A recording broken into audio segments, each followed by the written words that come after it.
శ్రీ గురుభ్యో నమ. ఓం శ్రీమాత్రే నమ. జూలై నెలలో ద్వాదశ రాశుల వాళ్ళకి ఎలాంటి ఫలితాలు జరగబోతున్నాయి, ఇవన్నీ కూడా గోచారీత్యా చెప్పబడే ఫలితాలు అంటారు. బర్త్ చార్ట్ను అనుసరించే ఫలితాలు అనేది కాదు. ప్రేక్షకులందరూ కూడా గమనించాలి. బర్త్ చార్ట్కి గోచారానికి లాట్ ఆఫ్ డిఫరెన్స్ ఉంది.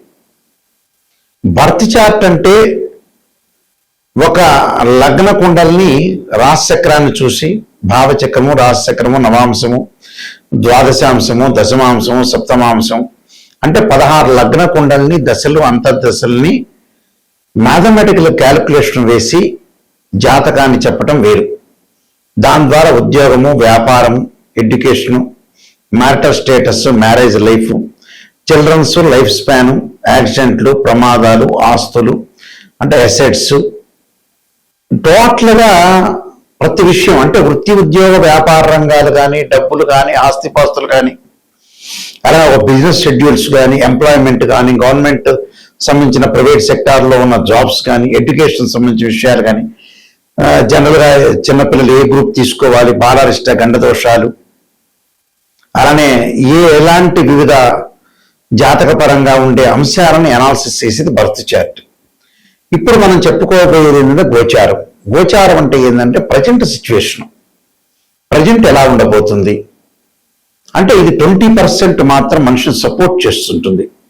అంటే ఈ నెలలో ఏం తీసుకోవాలి నిర్ణయాలు, ఎలాంటి నిర్ణయాలు తీసుకోవాలి, ఈ వారంలో ఎలాంటి నిర్ణయాలు తీసుకోవాలి, ఎలాంటి జాగ్రత్తలు తీసుకోవాలి, గ్రహాల యొక్క పొజిషన్ ఏంటి, మనం అనుసరించాల్సిన విధానం ఏంటి, ఈ నెల వరకు మాత్రం, ఈ 10 రోజుల వరకు, ఈ నెల వరకు, ఈ వారం వరకు తెలిపేదే గోచారం అంటారు. బర్త్ చార్ట్ 80% ఉంటే గోచారం ఎప్పుడు కూడా 20% మాత్రం సపోర్ట్ చేస్తుంది. అంటే గోచారాన్ని కూడా చూడాలి. ఎందుకంటే విత్ ఇన్ మినిట్లో మన అదృష్టం మారిపోవచ్చు, విత్ ఇన్ మినిట్లో దురదృష్టం కలిసి రావచ్చు. అసలు ఏమిటి జూలై మాసంలో మేషాది ద్వాదశ రాశుల యొక్క ఫలితాలు ఏ విధంగా ఉండబోతున్నాయి తెలుసుకునే ముందు గ్రహగమన గతులు ఎక్కడున్నాయి.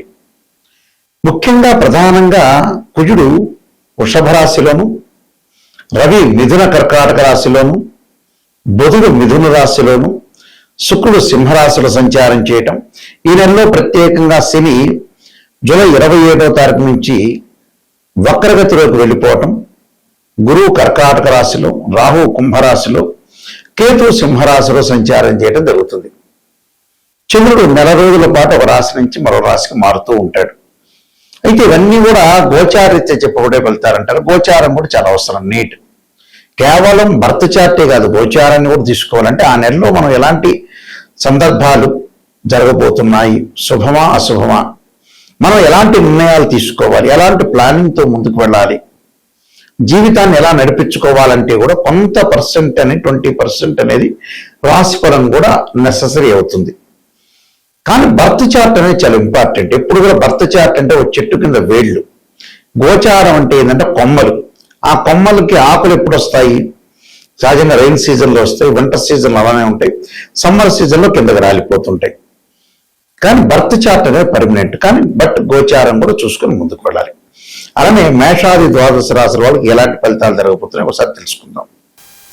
ధనుస్సు రాశి వారికి ప్రధానంగా అష్టమ స్థానంలో గురువులు శుక్రుల యొక్క సంచారం, సప్తమంలో రవి బుధులు, అలానే షష్టమంలో కుజుడి యొక్క సంచారం, చతుర్థంలో శని ఉండడం వల్ల ఎలాంటి ఫలితాలు జరగబోతున్నాయి అన్ని గ్రహాలను పరిశీలన చేసిన తర్వాత ఆర్థిక పరంగా ఉండే సమస్యలు రాకుండా చూసుకోవాలి. ఆర్థిక పరంగా ఉండే లావాదేవీల విషయంలో జాగ్రత్త ఉండాలి. ఫైనాన్షియల్ పరంగా కొంత శుక్రగ్రహం బలం వల్ల డబ్బు అనేది వస్తుంటుంది, గురువు యొక్క బలం వల్ల డబ్బులు తిరిగిపోతూ ఉంటాయి. అంటే చేపట్టిన పనులలో విజయం సాధిస్తారు, సమాజంలో గౌరవం పెరుగుతుంది, ఆర్థిక పరంగా పరిస్థితి మెరుగవుతుంది. కానీ అప్పులు తీర్చుకునే అవకాశాలు బాగా ఎక్కువ ఉంటాయి. అంటే డబ్బులు ఖర్చు చేస్తుంటారు, అప్పులు తీర్చుకోవడం చాలా మంచిది, అప్పులు తీర్చుకునే అవకాశాలు ఎక్కువ ఉంటుంది.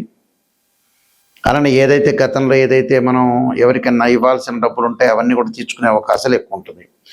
కుజుడి యొక్క ప్రభావం వల్ల ఆస్తిపాస్తులు కొనుగోలు చేయటం, పిత్రార్జితం బాగా కలిసి రావటం, అలానే కోర్టు సమస్యల పరిష్కారం కావటం, రియల్ ఎస్టేట్ కన్స్ట్రక్షన్ సంబంధించిన ఆస్తులు కొనుగోలు చేసే అవకాశాలు ఎక్కువ ఉంటాయి. వ్యాపార సంబంధమైన విషయాలు బాగా ఉంటాయి. ఉద్యోగపరంగా అనుకూలంగా ఉంటుంది. ఉద్యోగులకు ప్రమోషన్లు, నిరుద్యోగులకు మంచి ఉద్యోగ అవకాశాలు రావటం వస్తుంది. అలానే తృతీయంలో రాహు వల్ల విదేశాలకు వెళ్ళటం, అలానే భావాల మధ్య, సోదరుల మధ్య అన్యోన్య బాండింగ్ బాగా ఏర్పడటం జూలై 27 నుంచి ఇంకా అనుకూలంగా ఉంటుంది. ఆర్థిక పరంగా బాగా పుంజుకుంటారు. ఆర్థిక పరంగా లావాదేవీలు బాగుంటాయి. వ్యాపార పరంగా విస్తరణ జరుగుతుంటుంది. శుక్రుడి యొక్క బలంలో వివాహ శుభ కార్యక్రమాలు జరుగుతుంటాయి. విద్యార్థులకు వచ్చేటప్పటికల్లా అధిక శ్రద్ధతో చదవాలి. వేరే వ్యాపకాలన్నీ కూడా తగ్గించుకొని అధిక శ్రద్ధతోటి ముందుకెళ్ళటం చాలా ఇంపార్టెంట్. అలానే ఇక్కడ అనవసరమైన విషయాలు కొంత జాగ్రత్తగా ఉండాలి. అనవసరమైన విషయాలు కానీ మధ్యవర్తిత్వం కానీ చాలా మంచిది కాదు. మధ్యవర్తిత్వం వల్ల కూడా ఇబ్బందులు కలిగే అవకాశాలు ఎక్కువ ఉంటాయి. అంటే మీరు వ్యాపారం చేస్తున్నారు, వ్యాపార విస్తరణ చేస్తుండగా వాళ్ళతో కొంత కొలీగ్స్తో కానీ కింద పనిచేస్తున్న వ్యక్తులతో కానీ విభేదాలు వచ్చే అవకాశాలు ఉంటాయి. అలాంటి విభేదాలు రాకుండా చూసుకోవాలి. నిరుద్యోగులకు మంచి ఉద్యోగ అవకాశాలు, వివాహ శుభ కార్యక్రమాలు జరగటం ఒకటి. అధిక ప్రయాణాలు చేస్తారు. ఆ ప్రయాణాల వల్ల కొంత లాభం లేని ప్రయాణాలు చేస్తారు. దానివల్ల కూడా కొంత డబ్బులు ఖర్చు అయ్యే అవకాశాలు ఎక్కువ ఉంటాయి. ప్రమాదాలు జరగకుండా చూసుకుంటే ఆరోగ్యపరంగా శ్రద్ధ అనేది పెట్టడం వల్ల చాలా మంచి జరిగే అవకాశాలు ఎక్కువ ఉంటాయి. వీటి చేయాల్సినవి ఏంటంటే వృక్ష సేవనం, వృక్షాలను పెంచండి, అతిథులకి సేవ చేయండి. అలానే సత్యదేవుడి యొక్క వ్రతం అంటే సత్యనారాయణ స్వామి వ్రతాన్ని ఇంట్లో నడిపించండి. వృద్ధులకి గోవుల్ని సేవించండి. గోవులకి పూజ చేయటం, సోమవారం రోజున చక్కగా అలంకరణ చేయటం, గోవులకి ఏదైనా ఆహారాన్ని తినిపించండి. మహాలక్ష్మి అష్టకాన్ని చదవండి శుక్రవారం రోజున. అలానే ఎంతవరకు మాట్లాడాలో ప్రజలతో అంతవరకు మాత్రమే మాట్లాడండి. చుట్టాలతో, బంధువులతో కొంత జాగ్రత్తగా ఉండాలి. లేకపోతే విభేదాలు రావటం ఒకటి, డిస్ప్యూట్స్ వచ్చే అవకాశాలు ఉండటం, వాళ్ళతో గొడవలు జరిగే అవకాశాలు ఉంటాయి. అలాంటి గొడవలు జరగకుండా చూసుకోండి. నేను చెప్పిన రెమెడీస్ అనేవి చాలా పాటించండి. నిజం తెలుసుకోండి. నిజాన్ని తెలుసుకుంటేనే మనం బాగుపడండి. నిజం తెలుసుకోలేదనుకోండి అబద్ధాల ముసుగులో మనం జీవించినట్టుగా. అలానే జాతక చక్రాన్ని కూడా చూపించుకొని ముందుకు వెళ్ళండి. ఎలాంటి వ్యాపారాలు చేయాలి, ఎలా బిజినెస్ చేయాలి, ఎలా ఉండబోతున్న ఆరోగ్యం లైఫ్ని అనేది జాతకాన్ని చూపించుకొని మీరు తెలుసుకోవడం చాలా మంచిది. ఇవన్నీ కూడా జాతక పరంగా ఏదైతే దోషాలు ఉంటాయో ఆ దోష నివారణ చేసుకొని ముందుకు వెళ్ళాలి ఎప్పుడు కూడా. అంటే ఎప్పుడైనా సరే రాశి ఫలాన్ని చెప్పించుకునేటప్పుడు కానీ ప్రపంచంలో తెలియని రహస్యం ఏంటి అని అంటే, ఎంత చదువునా కూడా ప్రాపంచిక జ్ఞానం అనేది చాలా ఇంపార్టెంట్. ఇక్కడ ఐఐటీలు ఎంటెక్ చేసిన, ఎంఎస్ చేసిన, ఓ ప్రొఫెసర్గా ఉన్నా, ఓ లెక్చరర్ ఉన్నా, ఓ డాక్టర్గా ఉన్నా, ఎంత బ్రహ్మాండమైన తెలివిగలవాడైనా చదువులు ఎడ్యుకేషన్ పరంగా ప్రాపంచిక జ్ఞానం తెలియకపోతే టోటల్ అట్టర్ ఫెయిల్ అవుతారని అర్థం. ఏంటి గురువు గారు ప్రాపంచిక జ్ఞానం అంటే, శరీరం అనేది మనకు హింట్ చెప్తూ ఉంటుంది. 70% మన జీవితం మన చేతుల్లో ఉంటుంది, 30% భగవంతుడి చేతుల్లో ఉంటుంది. మనం కృషి చేయాలి, భగవంతుడి యొక్క అనుగ్రహాన్ని పొందాలి. దీనిలో ఎక్కడైతే ప్రపంచంలో నెగిటివ్ అనేది మనకి జీవితంలో ఉంటుందో ఆ నెగిటివ్ని పాజిటివ్ చేసుకోవటం ఎలాగనే తెలుసుకోవాలి. నెగిటివ్ని మనం పాజిటివ్ చేసుకోవటం తెలియకపోతే ఎన్ని దేవాలయాలకు వెళ్ళినా, ఎన్ని పూజలు చేసినా విఫలమైపోయే అవకాశం ఉంటుంది. స్త్రీయ లోపం పెరుగుట పెద్ద విద్య, లోపం ఎరిగిన వాడే పూర్ణుడవుతాడు.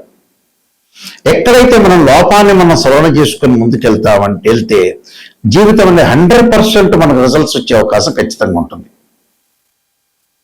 శరీరంలో మనకు ఆరోగ్యపరంగా ఇబ్బందులు కలుగుతుంది, శరీరం తగ్గిపోతుంది అనేది మన ఏదో రకమైన హింట్ అనేది కనపడుతుంది. అదే 6th సెన్స్ అంటారు. ఓ జాబ్ పర్పస్ కానీ, ఓ ఫైనాన్షియల్ పరంగా కానీ, మ్యారేజ్ లైఫ్ విషయంలో కానీ ఏదో ఒక 6th సెన్స్ మనకు చెబుతూ ఉంటుంది. కానీ వీళ్ళందరూ ఏం చేస్తారంటే దాన్ని విస్మరించే అవకాశాలు ఎక్కువ ఉంటాయి. దీన్ని విస్మరిస్తుంటారు. విస్మరించి ఏదో రకంగా ఏముంది అనే ఉద్దేశంతో వెళ్తారు. ఎప్పుడు కూడా నేను చెప్పినట్టుగా స్త్రీయ లోపం పెరుగుట పెద్ద విద్య, లోపం పెరిగిన వాడే పూర్ణవుతాట. ఎక్కడైతే మన జాతకం చెప్పించుకునేటప్పుడు ఎప్పుడైనా సరే ఒక ఆస్ట్రాలజర్ అప్రోచ్ అయ్యేటప్పుడు నెగిటివ్ ఫస్ట్ తెలుసుకోండి. నెగిటివ్ తెలుసుకోకుండా మనం పాజిటివ్ తెలుసుకునేటట్టయితే ఆస్ట్రాలజర్ని అప్రోచ్ అయ్యవలసిన అవసరం లేదు. ఆ పాజిటివ్ మీకే తెలుస్తుంది. గురువు గారండి నాయకంటి గారు మా లైఫ్లో నెగిటివ్ అయినా పాజిటివ్ అయినా చెప్పండి అని చెప్పేవాళ్ళు మాత్రమే నా దగ్గరికి రండి, కన్సల్ట్ కండి. ఫస్ట్ నేను ఎప్పుడు కూడా నెగిటివ్నే చెప్తాను. పాజిటివ్ ఏముంది మీకే తెలుస్తుంది. పాజిటివ్, ఆ పాజిటివ్ వల్ల మీరు అప్రోచ్ కావాల్సిన పని లేదు మాతోటి. మీ పాజిటివ్ మీకే తెలుసు. ఎక్కడైతే జీవితంలో వృత్తి ఉద్యోగ వ్యాపార రంగాల్లో కానీ, మ్యారేజ్ లైఫ్లో కానీ, చిల్డ్రన్స్ కానీ, పెట్టుబడులు కానీ, వ్యాపారం కానీ, ఉద్యోగం కానీ, కోర్టు సమస్యలు కానీ, ఆస్తులు కొనుగోలు చేయటం కానీ, అన్నదమ్ముల మధ్యలో గొడవలు కానీ, ఎక్కడైతే ప్రాబ్లమాటిక్స్ ఉంటాయో ఆ ప్రాబ్లమాటిక్స్ జాతకాన్ని 16 లగ్న కుండలు అనాలిసిస్ చేయాలి. కేవలం రాశిచక్రం ద్వారా తెలియదు. ఒక వివాహం జరగట్లేదు అంటే రాశిచక్రం, నవాంశం, భావచక్రం, దశలు, అంతర్దశలు. అలా ఒకళ్ళకి సంతానం లేదు, సంతానం లేకపోతే ఏంటి? రాశిచక్రము, సప్తమాంశ చక్రము అనే భావచక్రము, దశలు, అంతర్దశలు. వృత్తిపరంగా ప్రొఫెషనల్ పరంగా చూడాలంటే రాశిచక్రము, దశమాంశము అలానే భావచక్రము, దశలు, అంతర్దశలు అనాలిసిస్ చేయాలి. 16 లగ్న కుండల్ని మ్యాథమెటికల్ గా క్యాలిక్యులేషన్ చేసి అనాలిసిస్ చేసుకోవాలి. నెగిటివ్ని ఫస్ట్ తెలుసుకోవాలి. నెగిటివ్ను గనక ఫస్ట్ తెలుసుకుంటే ఎవరైనా సరే దానికి తగ్గట్టుగా దాన్ని ఓవర్కమ్ చేస్తే 100% అతను బాగుపడినట్టే. నిజం తెలుసుకోవాలి, అబద్ధాల ముసుగులో ఉండకూడదు. సత్యదూరం అంటారు చూసారా? సత్యాన్ని మనం ఎప్పుడైతే తెలుసుకున్నాము అంటే మనం బాగుపడినట్టే, 100% అందులో ఖచ్చితంగా మనం బాగుపడినట్టే. కాబట్టి ఖచ్చితంగా మీరు బాగుపడాలంటే ఖచ్చితంగా ఆస్ట్రాలజర్ సంబంధించిన విషయాలు ఎవరిని అప్రోచ్ చేసినా కూడా నెగిటివ్ ఫస్ట్ తెలుసుకోండి. నెగిటివ్ తెలుసుకుంటే మీకు మంచి జరిగే అవకాశం ఉంటుంది. ఒక అనాలిసిస్ చేసేటప్పుడు జాతకాన్ని రాశిచక్రంలో 12 భావాధిపతులు, రాశ్యాధిపతి, ఆ గడిలో ఉండే గ్రహము. అంటే భావాధిపతి అంటే ఏంటంటే ఇంటి ఓనర్ అని అర్థం, రాశ్యాధిపతి అంటే బిల్డర్ అని అర్థం. అలానే ఆ గడిలో ఏదైనా గ్రహం ఉంటుంది అనే టెనెంట్ అంటాం మనం. 12 భావాధిపతులు కొంతమంది చూసుకోకుండా కేవలం రాశ్యాధిపతులు చూసుకుని ఆయా స్థానాల్లో ఉండే గ్రహాలను మాత్రం చూసుకుంటారు. అది కాదు. అంటే తన భావానికి అధిపతి రవి, ద్వితీయ భావానికి గురువు అధిపతి, తృతీయ భావానికి కుజుడు, అలానే చతుర్థ భావానికి చంద్రుడు, బుధుడు, పంచమ భావానికి గురువు, ఇలాంటి భావాధిపతులు ఉంటాయి. అంటే జాతకంలో సర్పదోషాల, కాలసర్పదోషాల, కుజదోషాల. ఈ మధ్య కాలంలో చాలా మంది వివాహాన్ని కుజుడిని అనుసరిస్తున్నారు. కుజుడు కాదు, సప్తమ భావానికి కారకుడు శుక్రుడే. కుజుడిని కూడా చూడొద్దని చెప్పిన, కుజుడిని కూడా చూడాలి. కానీ మెయిన్ ఇంపార్టెంట్ ఏమిటంటే శుక్రగ్రహం వివాహానికి, సంతానానికి గురువు. అలానే ఆరోగ్యపరంగా ఉండే ఇబ్బందులు కలగకుండా ఉండడం రవి, శని, కుజుడు. ప్రమాదాల కుజుడు, శని లైఫ్ స్పాన్, ఆరోగ్యానికి రవి. ఇలాంటివన్నీ కూడా పరిపూర్ణంగా మ్యాథమెటికల్ క్యాల్కులేషన్ ద్వారా అనుసరించాలి. భావాధిపతులు, రాశాధిపతులు ఎక్కడున్నా చూడాలి. దశలు, అంతర్దశలు కలిసి వస్తాయో లేదో చూడాలి. జన్మ లగ్నానికి ఏ గ్రహాలు ఉచ్చ స్థానంలో ఉన్నాయి, నీచ స్థానంలో ఉన్నాయి, ఎన్ని డిగ్రీల్లో ఉన్నారు, మరి సూక్ష్మ దశలు ఏంటి, ప్రాణదశలు ఏంటి, ఏ ఉద్యోగ పరంగా మేము వెళ్ళాలి, ఏ ప్రొఫెషన్ పరంగా వెళ్ళాలి, అమ్మాయి అబ్బాయి ఏ గ్రూప్ తీసుకుంటే బాగుపడతారు, ఎంపీసీనా, బైపీసీనా, సిఈసీనా, ఎంఈసీనా, ఇంజనీరింగ్ వైపు వెళ్ళాలా, మెడిసిన్ వైపు వెళ్ళాలా, చార్టెడ్ అకౌంట్ సిఏ వైపు వెళ్ళాలా, లేదా బిజినెస్ పరంగా చూసుకోవాలా, కన్స్ట్రక్షనా, వాటర్ ప్లాంటా, ఫ్యాన్సీ స్టోరా, కిరాణా షాపా, పెద్ద పారిశ్రామికంగా వెళ్ళాలా, సాఫ్ట్వేర్ రంగం వైపు వెళ్ళాలా, లేదా కాలేజీలో చేయాలా, కాలేజీలో లెక్చరర్ వర్క్ చేయాలా, గవర్నమెంట్ సెక్టార్ వైపు వెళ్ళాలా, ప్రైవేట్ కంపెనీలో చేయాలా, లేకపోతే నిజంగా స్మాల్ స్కేల్ ఇండస్ట్రీ లాంటి పెట్టాలా, అలానే సినిమాల్లో నటించాలా, యూట్యూబ్ ఛానల్లో నటించడం కానీ, షార్ట్ ఫిల్మ్స్ కానీ, రకరకాలు ఉంటాయి. అంటే చేసేవాడికి నెంబర్ ఆఫ్ బిజినెస్ చాలా ఉంటాయి, ఉద్యోగాలు. ఇవన్నీ కూడా జాతకం ద్వారా అనుసరించి ముందుకు వెళ్ళాలి. వివాహపరంగా ప్రయత్నాలు ఎలా జరగబోతున్నాయి అంటే అన్యోన్య దాంపత్యం ఉంటుందా, డివోర్స్ జరిగే అవకాశాలు ఉంటాయి, సంతానం కలుగుతుందా లేదా, ఇవన్నీ కూడా మన జాతక చక్రం ద్వారా, లగ్న కుండల ద్వారా మనం తెలుసుకోవచ్చు. గోచారం అనేది ఏంటంటే 20% జస్ట్ ఇప్పుడు ఏం జరగబోతుంది అనేది తెలిపేదే గోచారం. కానీ బర్త్ చార్ట్ మోస్ట్ ఇంపార్టెంట్. ఏ లగ్నానికి ఏ దశలు కలిసి వస్తాయి, ఏ దశలు ఏ అంతర్దశలు కలిసి రాబోతున్నాయి, ఏ దశల్లో మనం ఏ అంతర్దశలో ఏ వ్యాపారం చేయాలి, ఎంప్లాయ్మెంట్ పరంగా ఎలా ఉండబోతుంది, పెళ్లి చేసుకున్న తర్వాత అత్తామామ ఎలా ఉండబోతున్నారు, ఇలాంటివన్నీ కూడా చాలా ఉంటాయి. అంటే 12 కాపురానికి 12 సూత్రాలలాగా జీవితంలో ఎక్కడైతే నెగిటివ్ ఉంటుందో ఆ నెగిటివ్ను మనం పాజిటివ్ చేసుకుంటే ఖచ్చితంగా మనం ముందుకు వెళ్ళే అవకాశాలు ఎక్కువ ఉంటాయి. చెడ్డ వ్యక్తులు ఎవరిని నమ్మాలి, ఎవరిని నమ్మకూడదు, కానీ వాస్తవంగా అయితే ఇప్పుడు ఈ కాలంలో ఎవరిని నమ్మకూడదు. నమ్మినట్టు మాత్రం నటించాలి. ఎవడి మీద నమ్మకం లేకుండా పోతుంది ప్రపంచంలో. నిజం చెప్పాలంటే ఎవడు మంచివాడో తెలియవట్ల. అది చుట్టాలు కానీ బంధువులు కానీ ఎవరైనా సరే, ఒకరికి మనం సహాయం చేస్తే వాళ్ళు డెవలప్మెంట్ అయ్యాడు అంటే నీ వైపు చూడనట్టే అర్థం. నువ్వు వదిలేసుకోవాలి ఆ మనిషిని. ఇలాంటివన్నీ కూడా ప్రపంచంలో జరుగుతున్నాయి కాబట్టి జాతకం అనేది చాలా మోస్ట్ ఇంపార్టెంట్. ఇలాంటి రహస్యాలన్నీ కూడా జాతకం ద్వారానే మనం తెలుసుకోగలుగుతాం. మా వెబ్సైట్ www.nayakanti.com, nayakanti.in. నేను కాలసర్ప యోగము, కాలసర్ప చంద్రిక, రాహుకేతులు, ఛాయాగ్రహాలు, పుత్రగణపతి వృతము, జాతక చంద్రిక, వివాహ మార్తాండము, సర్వదేవతా గోత్రకులు పార్ట్ 1, పార్ట్ 2, స్వప్నశాస్త్ర ఫలదీపిక, అలానే బృహత్ పరిహార సింధు, నవగ్రహ దోషాలు పోవడానికి ద్వాదశ మహావిద్య సంబంధించిన స్తోత్ర పాలనాలు, prediction of astrology, transit of results, ఇలాంటివన్నీ పుస్తకాలన్నీ కూడా నేను రాశాను.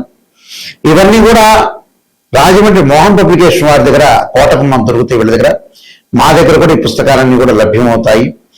ఏదేమైనా సరే మీ జాతక పరంగా క్లియర్గా తెలుసుకొని ముందుకెళ్ళటం మంచిది. ఎవరైనా సరే నన్ను అప్రోచ్ అయ్యేవాళ్ళు నాయకంటి గారి ద్వారా వెళ్ళాలి, వాళ్ళని అప్రోచ్ కావాలి, నేను బాగుపడాలనుకునే వ్యక్తులు మాత్రమే నాకు ఫోన్ చేయండి. నిజం తెలుసుకోవాలనే వ్యక్తులు మాత్రమే నాకు ఫోన్ చేయండి దయచేసి. నిజం వద్దు, అసత్య దూరంలో ఉండాలి, మాకంతా కూడా పాజిటివ్ రిజల్ట్స్ రావాలి, మేము అబద్ధాల ముసుగులో ఉంటున్నామంటే వేరే హాస్టల్లో అప్రోచ్ కాండి. ఓపెన్గా చెప్పేస్తాను. నిజం తెలుసుకోవాలని వాళ్ళు మాత్రమే నా దగ్గరికి రండి. ఆ స్క్రీన్ పైన స్క్రోలింగ్ అవుతున్న నెంబర్ నా దగ్గరికే వస్తుంది. నేనే దాన్ని మాట్లాడతాను మీకు నెంబర్కి. మీరు ఎవరైనా సరే తెలుసుకోవాల్సిన వాళ్ళందరూ కూడా వాట్సాప్ నెంబర్లకి మెసేజ్ పెట్టచ్చు, లేదా డైరెక్ట్గా నా నెంబర్కి కాల్ చేయొచ్చు. కాల్ చేస్తే నా దగ్గర మీకు ఎలాంటి విషయాలైనా సరే నేను చెప్తాను. చెప్పిన తర్వాత మీరు చక్కగా ఆ నెగిటివ్ని పాజిటివ్ చేసుకోవడానికి ముందుకెళ్ళటానికే చేసుకుంటే చాలా మంచిది. ఎప్పుడు కూడా నెగిటివ్ని పాజిటివ్ చేసుకుంటేనే మీ జీవితం అనేది ధన్యమైపోయే అవకాశం ఉంటుంది. మీ అందరికీ కూడా పరమేశ్వరుడి యొక్క కరుణాకటాక్షం ఉండాలని ఆశిస్తూ సర్వే జనా సుఖినో భవంతు.